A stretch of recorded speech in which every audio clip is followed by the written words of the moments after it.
تخيل تبقى راكب عربيتك وماشي على طريق سفر لوحدك، وفجأة تلاقي حد معاك في العربية. في قانون مش مكتوب بين سواقين النقل، وهو ان انت لو شفت حاجة غريبة على الطريق كمل وما تبصش عليها وما تقفش. وده لان طرق السفر مش مجرد اسفلت وبس، الطرق دي في منها اللي حصل فيه حوادث كتير جدا، وفي منها اللي شهد حروب، وده اتسبب في ان هي يحصل فيها ظواهر مش مفهومة. وكل اللي مشوا على الطريق ده اقسموا ان هم حصل لهم حاجات ترعب. فيلا بينا.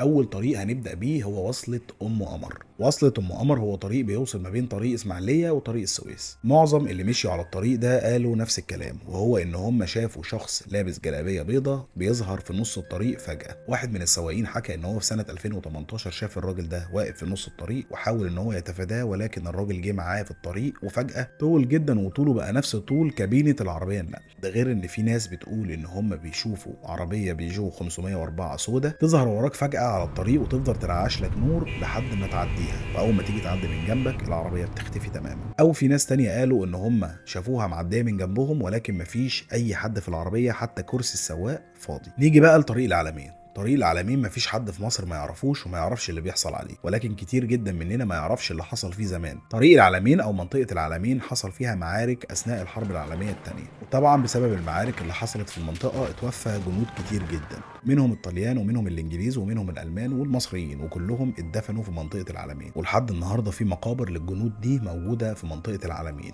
وبكده نبقى عرفنا تقريبا ايه السبب اللي خلى منطقة العلمين او طريق العلمين بالشكل ده. تعالوا بقى احكي لكم الناس قالوا ايه. في ناس بيحكوا بيقولوا ان في عربيه بتظهر فجاه على الطريق بتحاول ان هي تزنق عليهم وتخرجهم من على الطريق خالص، وفجاه العربيه دي بتختفي. وفي كمان ناس قالوا ان هم شافوا عساكر كتير جدا واقفين لابسين لبس الحرب العالميه الثانيه ومرصوصين على جنب الطريق كانهم في طابور، واول ما تنور عليهم النور بيختفوا. ده غير ان في ناس قال ان هم شافوا واحده لابسه ابيض كانه فستان فرح وبتحاول توقف حد، واول ما بتشغل النور عليها بتختفي. كمان كان في واحد مسافر لوحده وراكب العربية، حس بحركة في الكنبة اللي وراه، بص في المراية لقى في حد في المراية، لف راسه وبص بسرعة ملقاش أي حد في العربية. الكلام اللي أنا قلته ده مش حكاية من شخص ولا اتنين، ده في ناس كتير جدا، تقريبا كل اللي عدوا من على الطريق ده قالوا إن هم حسوا بحاجات غريبة بتحصل، وسواقين النقل كلهم عارفين اللي أنا بقوله ده. نروح بقى للصعيد. طريق سفاجة قنا. الطريق ده معروف بإن فيه منحنيات جبلية خطيرة جدا، ولكن الخطر مش في المنحنيات دي، الخطر في الجبال نفسها. في سواقين كتير بيبقوا ماشيين على الطريق ده والعربية بتاعتهم بتعطل، وأول ما العربية بتاعتهم بتعطل بيسمعوا صوت حد بينده عليهم. الصوت ده بيبقى صوت مألوف، يعني ممكن تبقى مامته، باباه، أخته، أي حد هو عارفه. والصوت بيبقى جاي من الضلمة، من الجبال، وأي حد بيمشي ورا الصوت ده محدش بيسمع عنه أي حاجة تاني. يعني هي دي النداهة اللي معروفة في الصعيد. بعيدا عن النداهة، في منطقة هناك حصل فيها حادثة أتوبيس، والأتوبيس ده ولع وكل اللي فيه ماتوا. معظم الناس اللي مشيوا على الطريق ده بالليل قالوا إن هم شافوا ناس مولعين بيجروا في المكان، وأول ما بتولع عليهم النور بيتحولوا لدخان وبيبقى مكانهم في ريحة شياط، وكأن المأساة اللي حصلت في المكان ده بتتكرر كل يوم. نيجي بقى لطريق بورسعيد إسماعيلية. طريق اسمه طريق المعاهدة. الطريق ده في حتة اسمها عزبة أبو صيام.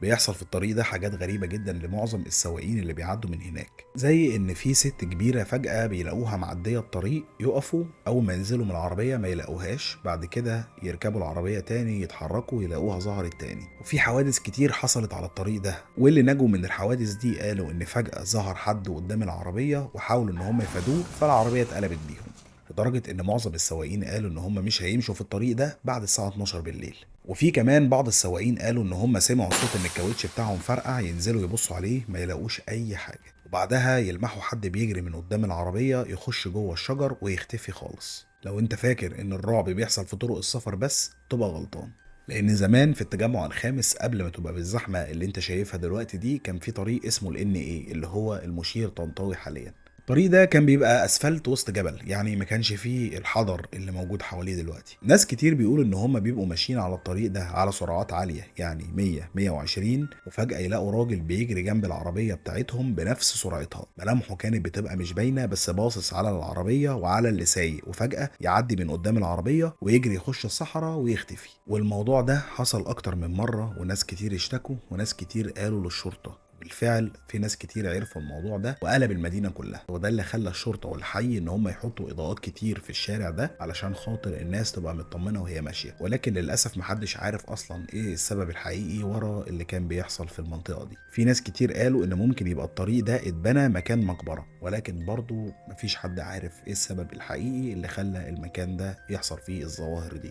دلوقتي بقى هنروح لأكتر طريق في مصر مرعب، طريق الكريمات. ولكن الطريق ده مش مرعب بالنسبة لسواقين النقل عشان الحوادث بس. هحكي لكم عن سواق نقل كان ماشي بالعربية بتاعته وفجأة لقى ميكروباص مقلوب على جنبه. بحكم الشهامة نزل من العربية بتاعته بسرعة معاه كشاف وجري على الميكروباص ده علشان يحاول يساعد الناس. وأول ما قرب من الميكروباص ده بمترين الكشاف اللي في إيده طفى. كمل ماشي لحد الميكروباص ولكن ملقاش الميكروباص. طلع الولاعة بتاعته، فجأة لقى نفسه واقف في وسط مقابر وسامع صوت ضحك أطفال. رجع جري على العربية بتاعته وفضل يجري بالعربية بتاعته لحد المنيا، ومن الصدمة قعد أسبوعين ما بيتكلمش. وفي سواقين كتير قالوا إن هم بيبقوا شايفين بوابة أو كارتة أو حتى استراحة، وكل ما يقربوا منها الاستراحة دي بتبعد أكتر، وكل ما يمشوا الاستراحة تمشي، ويفضلوا يمشوا وراها لحد ما يلاقوا نفسهم في وسط الصحراء ومش على الطريق أصلا. هنختم بطريق بورسعيد القديم وتحديدا منطقة الملاحات.